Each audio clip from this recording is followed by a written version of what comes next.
Hi guys, this is Bell Channel 2018 and welcome back to my vlog.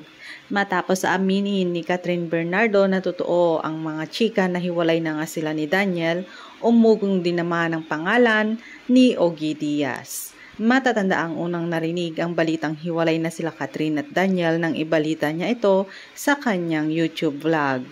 Bagamat sinabi naman ni Ogie na hindi pa confirm at hangad niya na sana ay patuloy pa rin ang relasyon ng dalawa, marami sa mga Katniel fans ang nainis sa iniulat nito.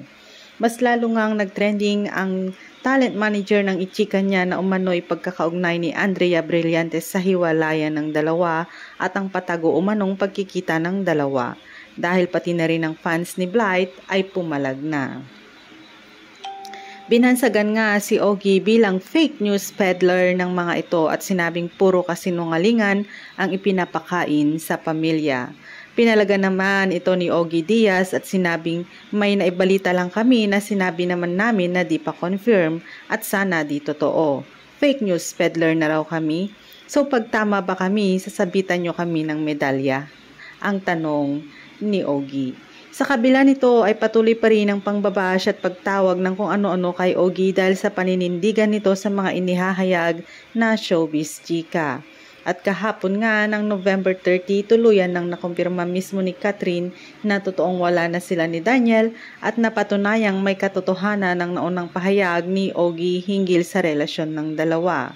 Ngunit para sa fans ng mga Katniel, wala silang dapat ihingi ng sorry kay Ogie dahil kahit tama ito ay hindi pa rin daw dapat nito pinangungunahan sina Catherine at Daniel. Ayon sa kanila, hindi pa rin tama na ginawang content ng talent manager ang paghihirap ni Catherine sa sitwasyon. Oo, tama si Ogie at si Christy pero wala pa rin silang right to expose someone's breakup. It's still not right na unahan yung mga taong involved sa pag-announce. Tama yung sinasabi nila all along pero mali pa rin yung move nila. Ang saad naman ng mga netizen. Comment naman ng isa, ba't magsosorry? Tama ba na sila ang unang nagsabi sa dapat na pribado muna? And I don't see the need to apologize to Christy and Ogie. Just made it harder for the two to deal with their relationship by instigating their breakup in public. 7 fucking words, it was not your story to tell. Ang hirit naman ng iba. Sa ngayon ay wala pang pahayag si Ogie hinggil sa issue. Thanks guys for watching and God bless everyone.